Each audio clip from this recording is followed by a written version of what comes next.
제목으로 하나님 말씀 증거하겠습니다. 믿음으로 사는 삶 시리즈 39번째 시간입니다. 오늘 성경 말씀은 이스라엘 백성들이 믿음으로 여리고를 무너뜨렸다, 이와 같이 말씀하고 있습니다. 우리가 가지고 있는 이 믿음은 우리 앞에 있는 여리고를 무너뜨릴 수 있는 힘이 있습니다. 이스라엘 백성들은 출애굽을 하고 난 이후에 40년 동안 광야 생활을 하고 이제 하나님이 약속하신 젖과 꿀이 흐르는 축복의 땅, 가나안 땅에 들어가게 되었습니다. 그런데 그 땅 입구에 여리고라고 하는 거대한 성이 버티고 있었습니다. 이 여리고라고 하는 성은 난공불락의 성으로 단 한 번도 정복당하거나 어떤 싸움에서 패하지 않았던 그런 성입니다. 외성과 내성으로 둘러싸여져 있고 높은 성, 또 수레 둘이 같이 다닐 수 있는 그런 두께의 그런 큰 성이었습니다. 우리 신앙생활도 마찬가지입니다. 우리가 하나님이 약속하신 축복을 받고자 할 때, 또 어떤 때는 신앙생활에 더 깊이 믿음 안에 들어가고자 할 때, 주의 몸된 교회 안에 충성하고 내 인생의 모습들이 좀 바뀌어지고 하나님의 은혜와 축복을 더 누리고자 할 때마다 우리 앞에 이런 여리고라고 하는 큰 성이 앞을 막아서고 또 우리의 이런 결단들을 조롱하는 것들을 볼 수 있습니다. 과연 너가 그런 것들을 누릴 수 있겠느냐? 너가 무슨 자격으로, 무슨 능력으로 그런 은혜와 축복들을 너가 누릴 수 있겠느냐? 그렇게 하는 것처럼 우리 앞에 거대한 모습으로 우리의 신앙의 결단을, 또 우리의 기도를 그렇게 조롱하는 모습들을 우리의 삶을 통해서 보게 됩니다. 이 여리고라고 하는 이 성은 어떤 때 물질일 수도 있고, 또 우리의 건강의 문제일 수도 있습니다. 또 어떤 때는 인간관계일 때도 있고, 또 우리에게 악하게 구는 어떤 사람일 수도 있습니다. 또는 내 힘 갖고 어쩔 수 없는 어떤 권력, 권세일 수도 있습니다. 회사 생활할 때 사장이나 이런 권력, 권세, 내가 어떻게 할 방법이 없는 것입니다. 또 어떤 때는 내 죄성, 내 연약함들, 이런 것들이 여리고가 되어서 우리 앞에 신앙의 결단, 축복의 결단을 할 때마다 우리의 모습들을 조롱하고 우리의 모습들에 대해서 두려움을 줄 때가 있습니다. 이런 여리고 앞에 다 두려워하면서 자괴감이 들면서 과연 나 같은 사람이 이런 은혜와 복을 받을 수 있을까? 우리가 그런 생각을 할 때가 있습니다. 그러나 분명한 사실은 이 여리고를 무너뜨리지 않으면 하나님의 은혜와 축복을 우리가 누릴 수 없다는 것입니다. 그래서 우리가 이 여리고를, 내 앞에 서 있는 이 거대한 성, 이것을 무너뜨려야 되는데 어떻게 무너뜨리느냐? 오늘 성경에 한 구절로 이렇게 말합니다. 믿음으로 여리고가 무너졌다 하는 것입니다. 자, 그렇다면 과연 그 믿음이라는 것이 어떻게 우리 안에 작동하고, 또 믿음이라는 것이 작동하면 우리의 삶에 어떤 일들이 생기는가, 우리가 이것을 좀 구체적으로 알아야 됩니다. 교회에 나와서 우리가 믿음이라고 하는 단어에 대해서 참 많이 듣습니다. 그럼에도 불구하고 믿음이 과연 뭔지, 과연 믿음이라는 것이 어떻게 작동하고 어떻게 그 믿음이 움직이면 어떤 일들이 생기는지에 대해서 너무 막연하게 잘 알지 못하는 경우들이 많습니다. 오늘 말씀을 통해서 과연 우리의 믿음이 어떻게 생겨나는지, 어떻게 작동하는지, 또 그 믿음이 작동하면 어떤 일들이 우리 가운데 생기는지를 우리가 좀 깨닫는 시간 되길 바랍니다. 가장 중요한 첫 번째, 우리의 믿음이 어디서부터 생기느냐? 우리의 믿음은 바른 지식에서 생깁니다. 바른 지식이 없이 그냥 믿습니다 라고 하는 것은 자기 암시일 뿐입니다. 그렇게 믿는 믿음이라고 하는 것은 우리에게 힘이 없습니다. 그렇기 때문에 진정한 믿음이라고 하는 것은 바른 지식에서부터 그 믿음이 생겨납니다. 우리가 성경 말씀을 창세기부터 요한계시록까지 통독하며 반드시 읽어야 될 이유는 바른 지식 가운데 과연 하나님의 뜻이 무엇인지를 정확하게 알아야 그 말씀을 갖고 하나님이 날 향한 계획이 이거구나, 뜻이 이거구나, 이걸 알고 제대로 된 믿음을 소유할 수 있기 때문인 것입니다. 우리가 우리 인생 가운데 어떤 어려움이 닥쳐와도, 어떤 문제가 생겨도 우리가 하나님이 날 향한 생각을 분명히 알아야 됩니다. 성경이 이와 같이 말합니다. 예레미야 29장 11절에 보면 여호와의 말씀이니라, 너희를 향한 나의 생각을 내가 아나니 평안이요 재앙이 아니니라, 너희에게 미래와 희망을 주는 것이니라. 할렐루야. 우리 하나님은 우리에게 재앙이 아니라 평안을 주십니다. 할렐루야. 미래와 희망이 있게 만들어 주십니다. 이것이 바로 하나님이 우리를 향한 생각이고 뜻입니다. 우리가 어떤 처지에 있든지, 어떤 상황에 빠져 있든지, 어떤 문제 속에 있든지 간에 상관없습니다. 그렇기 때문에 내 상황을 갖고 나를 보면 안 됩니다. 내 처지를 갖고 나를 보면 안 됩니다. 내가 갖고 있는 자격증, 내가 갖고 있는 학력, 내가 갖고 있는 인맥, 내가 갖고 있는 돈을 통해서 나라고 하는 사람이 어떤 사람이다 보는 게 아니라 날 창조하신 하나님이 나를 향한 생각이 무엇인가. 할렐루야. 우리에게 미래와 희망이 있는 줄로 믿습니다. 평안이 있는 줄로 믿습니다. 이 하나님의 생각 앞에 굳건히 서 있는 것, 이것이 믿음의 기초입니다. 또한 성경은 우리에게 이렇게 말합니다. 빌립보 4장 19절에 나의 하나님이 그리스도 예수 안에서 영광 가운데 그 풍성한 대로 너희 모든 쓸 것을 채우시라. 할렐루야. 예수 그리스도 안에서 우리에게 쓸 모든 물질을 채우시겠다는 것이 하나님의 뜻입니다. 그러기에 이 하나님의 뜻 안에 우리가 온전하게 서 있어야 됩니다. 뿐만 아니라 이렇게 말씀합니다. 로마서 8장 29절로 30절에 하나님이 미리 아신 자들 또한 그 아들의 형상을 본받게 하기 위하여 미리 정하셨으니 이는 그로 많은 형제 중에서 맏아들이 되게 하려 하심이라. 또 미리 정하신 그들 또한 부르시고 부르신 그들 또한 의롭다 하시고 의롭다 하신 그들을 또한 영화롭게 하셨느니라. 우리 인생은 방황하는 인생이 아닙니다. 내 인생이 내가 스스로 봤을 때는 어디로 가야 될지 방황하고 정처없는 인생처럼 보인다 할지라도 큰 그림에서 보면 하나님은 우리를 향한 계획이 있습니다. 우리를 정하시고 부르시고 의롭게 만들어주시고 영화롭게 만들어주시는 줄로 믿습니다. 이 내용을 좀 더 구체적으로 성경은 이렇게 말합니다. 에베소서 1장 3절 이하에 보면 4절에 보니까 곧 창세전에 그리스도 안에서 우리를 택하사 제일 첫 번째 하나님이 우리를 택하신 거예요. 이건 전적인 하나님의 주권이에요. 우리가 자격이 돼서 조건이 돼서가 아니에요. 뭐가 예쁘게 보여서 그것도 아니에요.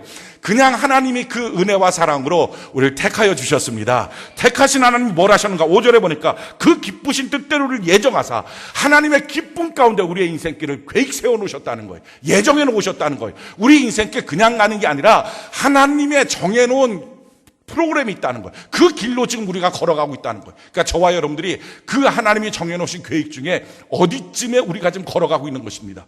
그래서 우리 인생을 통해서 우리가 깨닫게 되는 게 뭡니까? 6절에 보니까요. 이는 그가 사랑하신 자 안에서 우리에게 거저주시는 바 그의 은혜의 영광을 찬송하게 하려는 것이라. 우리 인생 살아가면서 하나님이 날 택하여 주셨구나. 또 어떤 사건 어떤 일들 앞에 정말 내 인생은 내가 몰랐는데 내가 이렇게 그냥 선택할 때 나는 무의미하게 선택했는데 하나님이 나의 인생을 향한 계획이 있었구나. 이걸 우리가 발견할 때 있어요. 그럴 때마다 우리가 뭐합니까? 정말 하나님의 영광을 찬양합니다. 나 같은 자를 선택하신 하나님을 감사합니다 하고 찬양하는 거예요. 이것이 우리의 신앙의 첫걸음이었어요. 이렇게 찬양하며 그 길을 걸어갈 때요, 그 다음부터 더 놀라운 역사들이 나타납니다. 어떤 역사들이 나타나는가? 7절에 보니까 우리는 그의 안에서 그의 은혜의 풍성함을 따라 그의 피로 말미암아 속리 않고 죄사함을 받았는데, 첫 번째 우리의 죄를 자꾸 씻어주시는 거예요. 우리로 하여금 회개하게 만드시고, 우리가 죄가 점점 싫어지게 만드시고, 죄로부터 떠나게 만드시고, 점점 깨끗하게 만들어주시는 거예요. 죄가 있으면 사람은 무너집니다. 죄가 있으면 인생은 무너집니다. 그러니까 무너지지 않는 은혜와 축복의 길로 걸어가게 하기 위해서 자꾸 죄를 싫어하게 만들어요. 죄를 회개하게 만들어요. 죄로부터 씻겨지게 만들어요. 두 번째는 뭘 하십니까? 8절에 보니까 이는 그가 모든 지혜와 총명을 우리에게 넘치게 하사. 지혜와 총명을 주세요. 지혜가 뭡니까? 하나님의 뜻. 총명이 뭐예요? 언더스탠딩. 이해가 되는 거예요. 전에는 자기의 인생이 납득이 안 됐어요. 왜 이런 일이 생길까? 왜 이런 사건들이 생길까? 그런데 하나님의 말씀을 듣다 보니까, 기도하다 보니까 납득이 되는 거예요. 이해가 되는 거예요. 이걸 통해서 내 인생을 정금같이 단련하시는 줄로 믿습니다. 하나님을 향한 그런 기대가 생기는 거예요. 거기서 한 걸음 더 나가서요, 우리 인생은 11절에 보니까 모든 일을 그의 뜻에 결정대로 일하시는 이의 계획을 따라 우리가 예정을 입어 그 안에서 기업이 되었으니, 하나님의 기업으로 만들어 주셨어요. 기업으로 만들어 주셨다는 얘기는 하나님이 우리를 향해서 투자하기 시작해요. 그래서 예수 그리스도를 주셨어요. 뿐만 아니라 예수 그리스도를 주신 하나님이 나머지 모든 것을 우리가 기도할 때마다 채워 주시는 거예요. 우리의 삶에 풍성한 기도의 응답을 주시는 것, 기업으로 만들어서 채워 주시는 것입니다. 그래서 결론이 뭐예요? 12절에 보니까 이는 우리가 그리스도 안에서 전부터 바라던 그의 영광의 찬송이 되게 하려 하심이라. 이제 찬송을 불렀던 우리를 하나님이 이와 같이 점점점 하나님의 인도 가운데 나아가게 만들어 주셔서 수많은 사람들로 하여금 칭찬받는 인생, 영광스러운 삶으로 우리를 만들어 주신 줄로 믿습니다. 이런 하나님의 계획이 있어요. 이런 하나님의 뜻이 있어요. 우리가 이 뜻이 하나님의 뜻인 것을 믿고 하나님 안에 온전히 서 있는 거예요. 여리고가 버티고 있어도, 우리의 인생에 어려움이 몰려온다 할지라도 여전히 하나님은 날 축복하신다. 할렐루야. 여전히 하나님은 나의 인생길을 영광 가운데로 인도하고 계신다. 하나님의 기쁘신 계정 가운데 내가 걸어가고 있다. 이 믿음을 갖고 이 바른 시간에 서 있는 것입니다. 지금 여호수아가 여리고성 앞에서 과연 어떻게 할까? 저 성을 어떻게 무너뜨릴까? 이렇게 생각하면서 그 길을 배회하고 있었습니다. 근데 배회하고 있을 때 이런 사건이 생겼어요. 여호수아 5장 13절로 15절에 보니까 여호수아가 여리고에 가까이 이르렀을 때 눈을 들어 본즉 한 사람이 칼을 빼어 손에 들고 마주 서 있는지라. 여호수아가 나아가서 그에게 묻되 너는 우리를 위하느냐 우리의 적을 위하느냐 하니 그가 이르되 아니라 나는 여호와의 군대 대장으로 지금 왔느니라. 자, 보십시오. 지금 여호수아가 저 성을 어떻게 무너뜨릴까 고민하면서 걸어가고 있는데, 근데 그 앞에 한 칼을 든 천사와 같은 멋진 사람이 서 있습니다. 여호수아가 깜짝 놀라서 물어봅니다. 당신은 지금 내 편입니까? 아니면 여리고성 편입니까? 그럴 때 그 사람이 이렇게 말합니다. 나는 여호와의 군대 대장으로 지금 너를 돕기 위해서 이 자리에 왔다. 사랑하는 성도 여러분, 우리 앞에는 여리고를 무너뜨리는 것은 우리의 꿈뿐만 아니라 하나님의 뜻입니다. 하나님이 하나님의 싸움으로 정하고서 하나님의 군대 대장을 보내주셔서 지금 그 싸움을 진행하시는 것입니다. 우리에게 복을 주시는 것이 하나님의 뜻이기 때문에, 미래와 희망을 주는 것이 하나님의 뜻이기 때문에, 영광 가운데 나가는 삶이 하나님의 뜻이기 때문에 그 뜻을 방해하는 여리고를 무너뜨리기 위해서 여호와의 군대 대장을 우리에게 보내주셨다는 것입니다. 그러기에 사랑하는 성도 여러분, 여러분들 가정 안에 어떤 문제가 생깁니까? 그 문제는 여러분들의 싸움이 아니라 여호와의 싸움인 줄로 믿습니다. 사업상의 문제, 또 인생의 문제, 자녀의 문제, 그것은 여러분들의 싸움이 아니라 여호와의 싸움인 줄로 믿습니다. 이 기초 안에 서 있는 것, 이것이 믿음의 첫걸음이에요. 이 싸움은 나 혼자 싸우는 싸움이 아닙니다. 나 혼자 외롭게 힘들게 싸워나가는 싸움이 아니라 하나님이 함께하는 싸움입니다. 아니, 더 정확하게 말하면 여호와의 싸움이요, 나는 옆에서 하나님을 응원하는 싸움입니다 라고 믿음을 갖는 것, 그것이 바로 믿음의 첫 번째 기초입니다. 자, 이 첫 번째 기초 가운데 우리가 해야 될 것이 있어요. 두 번째 무엇을 합니까? 오늘 여호수아가 이렇게 그 일 앞에 이렇게 말합니다. 14절에 보니까 그가 이르되 아니라 나는 여호와의 군대 대장으로 지금 왔느니라 하는지라. 그때 여호수아가 이렇게 말해요. 여호수아가 얼굴을 땅에 대고 엎드려 절하고 그에게 이르되 내 주여 종에게 무슨 말씀을 하려 하시나이까. 그렇습니다. 지금 그 싸움은요, 우리 싸움이 아니라고요. 우리가 싸울 수도 없는 싸움이라고요. 전에도 우리가 싸웠을 때 백전백패했다고요. 돈 문제 앞에 항상 무너지고, 질병 문제 앞에 항상 무너지고, 가정 문제 앞에 항상 무너지고, 우리의 죄성 앞에 이기려고 해도 이길 수 없는 싸움이었단 말이죠. 그래서 우리는 이 싸움을 이길 수 없다고 생각할지 모릅니다. 그런데 하나님의 싸움이거든요. 그래서 여호수아가 이렇게 말해요. 그 앞에 엎드려서 하나님 내게 말씀해 주세요. 전략은 하나님께 있는 줄로 믿습니다. 방법은 하나님께 있는 줄로 믿습니다. 그 방법을 들어야 됩니다. 믿음은 들으면서 나요. 그러니까 그 방법을 듣는 것, 그것이 너무 중요해요. 그것이 이 전쟁에 승리하는 비결입니다. 자, 그런데요, 우리가 매주 와서 말씀을 듣습니다. 근데 그 말씀이 우리 안에 믿음이 될 때도 있지만 그렇지 않을 때도 있어요. 무슨 차이로 그런 일들이 생기는가?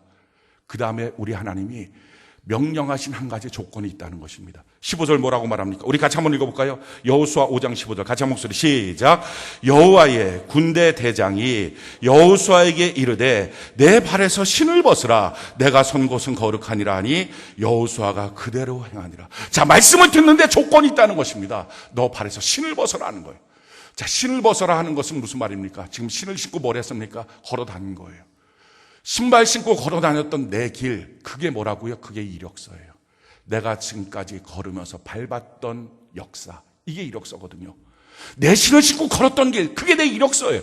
그 이력서가 나를 만든 거예요. 내 생각이 뭐가 만들었어요? 지금까지 내가 살아왔던 내 길에서. 내 지식 무엇이 만들었어요? 지금까지 살아왔던 내 길에서. 내 삶의 스타일, 내 방법, 내 신앙적 지식 무엇이 만들었어요? 지금까지 살아온 내 삶을 통해서 만들어졌어요. 근데 하나님의 말씀이 이것입니다. 지금 너가 이 방법을 배우려면, 이 승리의 하나님의 전략을 들으려면 너가 갖고 있던 생각 위에 플러스해서 내 방법을 듣는 게 아니라 너의 이력서를 벗어버려야 된다. 할렐루야. 내 생각, 내 기질, 내 신앙적 지식, 내 삶의 스타일, 그거 다 벗어놓고 그리고 하나님의 말씀을 들어야 된다 하는 것입니다. 아무리 우리의 지식이 있어도요, 지금 하나님의 명령이 뭐였죠? 우리가 다 합니다. 여리고성 돌라는 거예요. 하루에 한 바퀴씩. 어떤 신앙적 지식이 이것을 용납하겠습니까? 어떤 세상적 지식이 이 하나님의 명령을 용납하겠습니까? 그러니까 이게 믿음이 안 되고 용납이 안 되니까 말씀을 들을 때 힘들다고 말하고요. 불평이 나오고요. 비판이 나와요. 왜? 신을 벗지 않아서. 우리가 하나님의 말씀을 들을 때 어떤 때 믿음이 됩니까? 내 자아가 죽었을 때, 내 신이 벗겨질 때. 그럴 때 믿음이 돼요. 그런데 그렇지 않은 이유가 왜 믿음이 안 될까? 왜 판단이 될까? 왜 어떤 때는 힘들다는 생각이 들까? 왜 내 마음속에 자꾸 이상한 생각들이 들까? 이유는 한 가지예요. 내가 갖고 있는 이력서 위에 하나님의 말씀을 첨가하기 때문에. 신앙생활은요, 자기 자신을 이렇게 내려놓는 거, 자기를 부인하는 거, 자기를 죽이는 거, 결국은 이 싸움이에요. 이 싸움에 승리하는 사람이 믿음의 삶을 사는 것이고, 이 싸움에 승리하지 못할 때 아무리 교회를 다녀도 교회 연조만 길어지고 신앙적 지식은 어쩌다 들어서 안다 할지라도 자기 삶의 능력이 되지 못하고 축복의 땅에 들어가지 못하고 축복의 땅 언저리에서 멈춰 서 있는 신앙의 모습이 될 수밖에 없다는 것입니다. 그래서 신앙생활을 이렇게 한마디로 말하고 있어요. 고린도서 10장 3절로 6절에 우리가 육신으로 행하나 육신을 따라 싸우지 아니하노니 우리의 싸우는 무기는 육신에 속한 것이 아니오 오직 어떤 견고한지도 무너뜨리는 하나님의 능력이라. 모든 이론을 무너뜨리며, 사랑하는 성도 여러분, 우리가 하나님의 말씀을 듣기 전에 뭘 해야 됩니까? 모든 내가 갖고 있는 이론을 무너뜨리는 거예요. 내가 갖고 있는 상식 지식을 벗어버려야 돼요. 그게 첫 번째예요. 그 다음에 뭐랍니까? 하나님 아는 것을 대적하여 높아진 것을 다 무너뜨리고 모든 생각을 사로잡아 그리스도에게 복종하게 하니, 내가 갖고 있는 여러 가지 생각들을 사로잡아 예수 그리스도 앞에, 그 말씀 앞에 복종시켜버리는 것. 그래서 성경이 이렇게 말해요. 마태복음 16장 24절에 이에 예수께 제자들에게 이르시되 누구든지 나를 따라오는 자기를 부인하고. 이게 신앙생활의 핵심이라고요. 자기 부인하는 거, 자기가 죽는 거. 어떻게 하면 우리가 죽습니까? 십자가 앞에 서는 거예요. 그래서 성경이 이렇게 말하죠. 갈라디아서 2장 20절에 내가 그리스도 함께 십자가에 못 박혔나니 그런즉 이제는 내가 사는 것이 아니 오직 내 안에 그리스도께 사시는 것이라. 우리가 십자가 앞에 서면요, 이걸 깨닫게 됩니다. 내 인생의 총합, 내가 갖고 있는 지식의 총합, 내가 갖고 있는 상식의 총합, 내가 했던 행위의 총합, 그게 뭡니까? 예수를 십자가에 못 박는 거였어요. 예수라 하여금 가시며 혈류관을 쓰게 하는 거였어요. 채찍에 맞게 하는 거였어요. 옆구리에 창을 박히게 하는 거였어요. 그런 내 지식, 내 상식, 내가 갖고 있는 행위를 드러내고 자랑하고 주장할 게 뭐가 있을까? 우리는 십자가 앞에서 그렇습니다. 내 거 주장할 것 없습니다. 이 고백이 나와요. 그래서 내 신을 먹고 주의 말씀을 들으면요, 믿음은 들으면서 난다고요. 그때부터 그 말씀이 내게 믿음이 되기 시작합니다.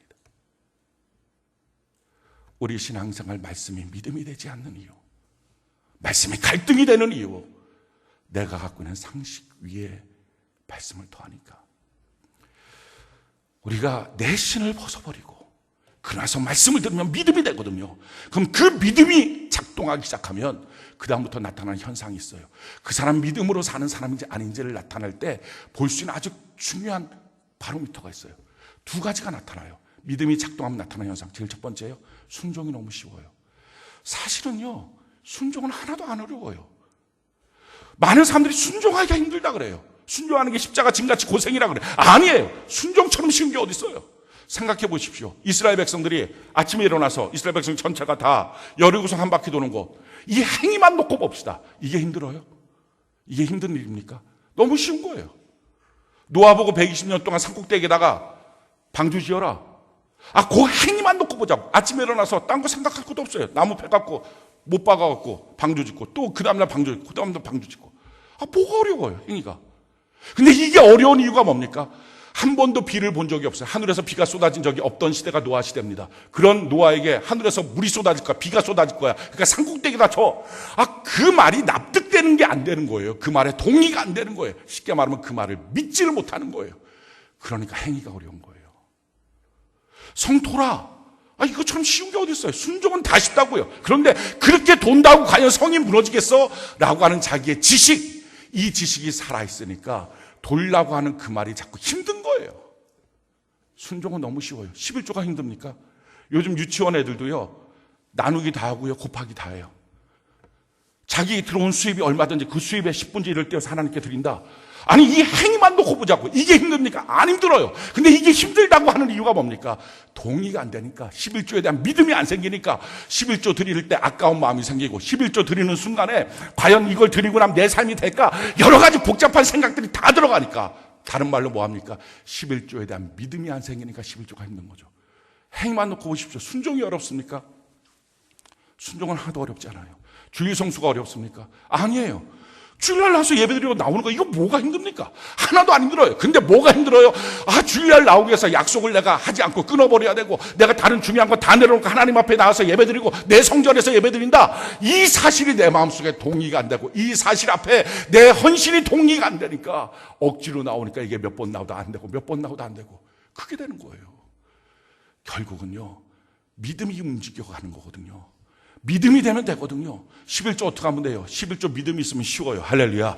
주일 성수 믿음이 있으면 쉬워요. 성경 통독 큐티 믿음이 있으면 쉬워요. 하나님 앞에 봉사하고 충성하는 거 그 믿음이 있으면 쉬워요. 근데 문제는 그 말씀 앞에 내가 동의가 안 돼요. 왜요? 내가 살아온 내 이력서 때문에. 내가 갖고 있는 신앙적 지식과 내가 갖고 있는 삶의 내 노하우 때문에. 그러고 사람 말하죠. 나는 믿긴 믿는데 순종이 어려워. 생각해보시 정말 순종이 어려운지. 믿음이 어려운 거죠. 교회는요, 믿음의 싸움이에요. 하나님 우리 말씀을 통해서요, 한 가지를 요구하신다고요. 너가 이거 할 수 있니? 너가 이거 못하니? 단 한 번도 하나님 우리에게 말씀하지 않아요. 하나님 우리에게 이렇게 말씀하세요. 하나님이 너 안에서 이것을 할 수 있다고 믿니? 안 믿니? 믿음의 질문이라고요. 그래서 하나님의 말씀을 들으면요, 믿음이 생기는 거예요. 근데 이 말씀을 들을 때 내가 할 수 있니 없니? 이렇게 생각이 하는 이유가 뭡니까? 할 수 있다 없다 내 인생에 살았던 이력서로 놓고 보니까 이게 가능하면 가능할 것 같고 아니면 안 될 것 같고 내 시간 스케줄로 놓고 보니까 되면 될 것 같고 아니면 안 될 것 같고 자꾸 이렇게 따지니까 이게 모든 게 어려운 거예요. 그게 아니고요. 정말 하나님이 내 안에서 그렇게 할 수 있다고 믿느냐 안 믿느냐는 거예요. 그 믿음이 어떻게 생깁니까? 지금까지 내가 살아왔던 삶의 스타일, 지식, 상식, 신앙적 지식 내려놓지 않으면 들은 그 말씀이 어떻게 동의가 되겠어요? 100% 동의가. 믿음의 싸움이라고요. 십자가 앞에 서서 내 자신을 내려놓고 죽이지 않으면 안 되는 거예요. 순종이 어렵지 않아요. 세상에 순종만큼 쉬운 게 없어요. 하나님 우리가 못하는 걸 하라고 그러지 않았어요. 하늘에 별 따고 할까? 이런 거 없어요. 누구든지 어린애들도 다 할 수 있는 겁니다. 그런데 그 순종까지 가는 믿음이 흔들리니까 믿음이 없으니까 믿음의 싸움이에요. 믿음 어디서 생깁니까? 내 자아가 죽어야 돼요. 그래서 기도 시간이 뭐 하는 시간입니까? 내 뜻대로 마옵시고 아버지 뜻대로 하옵소서. 내가 죽는 시간이라고요. 예배 시간이 무슨 시간입니까? 하나님이 기뻐하시는 산 제물로 드리는 것. 제물이 뭐예요? 양 끌고 와서 양 목을 쳐서 죽이는 것. 예배 시간 내가 죽는 시간이라고요. 그래야 하나님의 말씀이 내 안에 믿음이 되니까. 놀라운 사실은요, 이스라엘 백성들에게 하나님이 여호수아에게 말했어요. 성 돌라. 여호수아가 그 말씀을 신을 벗고 들으니까요, 믿음이 됐어요. 정말 하나님 그 말씀대로 하면 여리고 무너진다. 이게 믿음이 돼버린 거예요. 한 사람이 믿음이 되니까요, 그 믿음이 전이가 돼요. 이스라엘 백성들은 하나님 앞에 직접 그 얘기를 들은 것도 아니에요. 여호수아 통해서 들었어요. 그런데 여호수아 통해서 듣는데 그 말씀을 듣는데 그게 믿음이 된 거예요. 그래서 일어나서 정말 여호수아가 말한 대로 성을 돌기 시작해요. 한 가정에 한 명만 제대로 믿으면 그 가정은 믿음의 가정 돼요. 한 셀에서 한 명만 제대로 믿으면 믿음의 셀이 돼요. 문제는 단 한 명조차도 믿음이 없이 자기의 이력서 위에 하나님의 말씀을 플러스해서 신앙생활 하려고 하니까 그게 다 흔들려 버리는 거예요. 우리가 믿음이 있으면요, 순종이 쉽고요, 또 한 가지가 쉬워져요. 기대함이 생겨요. 이스라엘 백성들에게 하나님 여호수아에게 통해서 이렇게 명령했어요. 야, 성 돌 때 아무 말도 하지 마. 돌다가 마지막 7일째 되는 날 7바퀴 돌 텐데 그렇게 하고 난 다음에 이 성이 무너진다 외칠 때 그때 한 번만 말하는 거야. 성 돌 때 말하지 않는 거야. 이걸 만약에 억지로 했다고 합시다. 이게 될까요? 애들 키우는 부모들 다 합니다. 쉿, 조용히 말하지 마. 그럼 애들이 말하지 말래. 이거 다 무서워. 지금 이스라엘 백성들이 200만 명이 야, 너만 들어. 아무 말도 하지 말라 그랬어. 아무 말도 하지. 이걸로 그냥 우성우성 되는 거예요. 근데요, 말할 필요가 없어요. 왜? 믿으니까요, 기대감이 생겨요. 쓸데없는 말을 할 것도 없어요. 원망부평 나올 것도 없어요. 얼굴이 환해지면서 기대가 생기니까 그 성을 무너진다. 마음속에 기대가 생기니까. 왜 원망부평이 나와요? 믿음이 없으니까.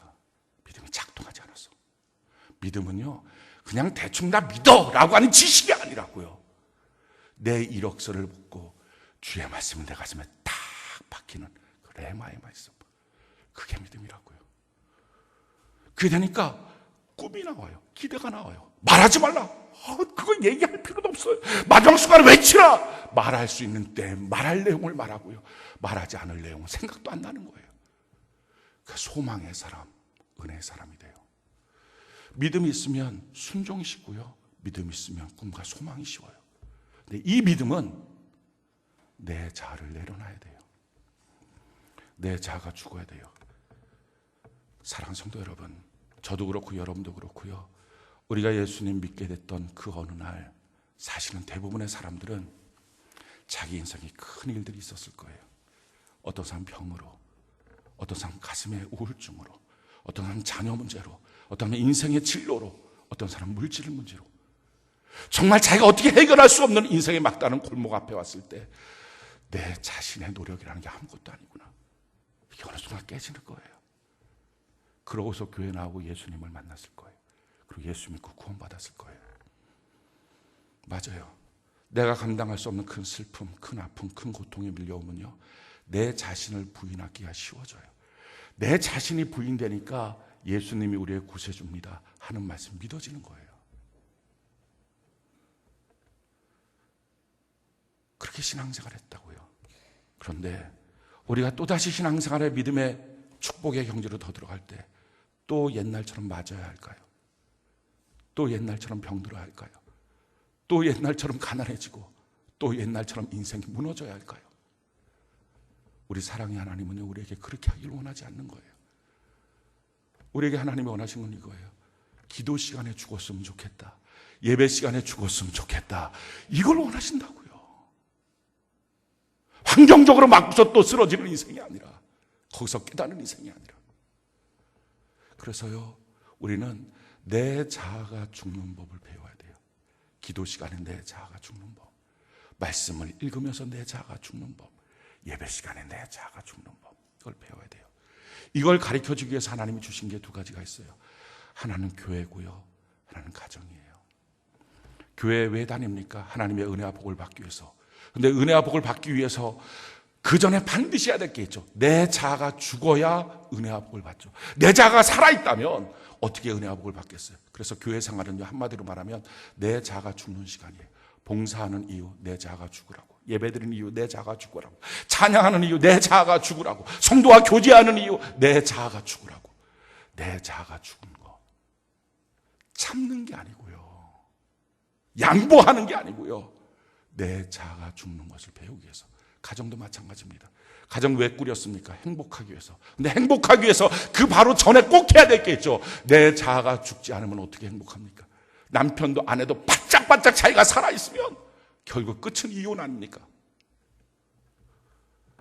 내 자아가 죽지 않으면 가정은 행복하지 못하다고요. 내 가정 안에서 하나님이 우리에게 가르쳐 주시는 것이 뭡니까? 남편과 아내를 통해서, 부모와 자녀를 통해서 내 자아가 죽는 거, 이걸 배우는 거예요. 참는 거 아니고요, 양보하는 거 아니고요. 참는 거는요, 내가 몇 번을 참았는데 여전히 그래야 돼, 이렇게 쌓이는 것뿐이에요.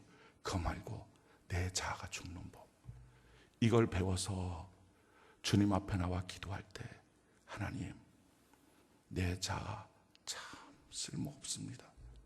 내 생각 참 쓸모없습니다. 오늘 이 시간 성령으로 기도 시간에 내 자아 완전히 죽이시고, 주여 이 삶의 문제 해결할 주님의 전략을 나로 듣게 하여 주옵소서. 주여 내게 말씀하옵소서. 그러고 주님 앞에 엎드려 울기 시작하면요, 거기서 하나님의 말씀이 들리고요, 놀라운 것은 그 말씀이 수십 번 수백 번 전에도 들었던 말씀인데 그날 그 말씀이 자기 가슴에 믿음이 되는 거예요.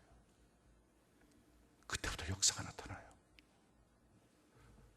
예배드리면서 내 자아가 죽는 것, 이게 신앙생활입니다. 그렇게 죽어서 믿음이 역사하고 나면요, 순종이 쉽거든요. 내가 하는 순종이 아니거든요. 내가 노력해서 이루는 순종이 아니거든요. 내가 억지로 꾸는 꿈이 아니거든요. 하나님이 내게 주신 믿음으로 말미암아 나타난 결과물인 걸 알거든요. 그래서 고백하는 거예요. 나의 나된 것은 하나님의 은혜입니다. 그래서 그 모습이, 그 삶이 참 아름다운 모습이 되는 거예요. 신앙인의 향기가 나오는 거예요. 사랑하는 성도 여러분, 지금 우리가 이 예배 시간에 뭐 하라고 하나님이 모이셨을까요? 다 죽으라고. 저는 성도들 때문에 죽고, 성도님들은 저를 통해서 죽고, 성도들끼리 서로 죽고, 그게 목적이에요. 그래서 내 자아를 하나님 앞에 처리해 놓고, 나는 십자가에 못 박힌 존재입니다. 내 인생의 총합이 예수님 십자가에 못 박는 것밖에 없습니다. 그래서 나 갖고는 못 살겠습니다. 나는 영입니다. 오직 하나님만이 백이 되어 주옵소서 라고 하나님 앞에 엎드리는 삶의 모습. 우리가 이걸 아주 자주 들었던 말이잖아요. 겸손이라는 단어가 이거예요. 교만한 자는 하나님이 멸하시고 겸손한 자는 하나님이 복 주신다. 겸손이 사람들 앞에서 겸양을 떠는 게 아니고요, 내 자신을 제대로 보고 십자가 앞에서 나를 죽이는 거예요. 우리 그러함을 통해서 우리 인생의 전략을 갖고 계신 하나님 그 말씀을 듣고 항상 믿음이 작동하는 저와 여러분들 되고, 그 삶의 승리가 은혜의 승리임을 깨닫는 저와 여러분들 되기를 예수님 이름으로 축원합니다.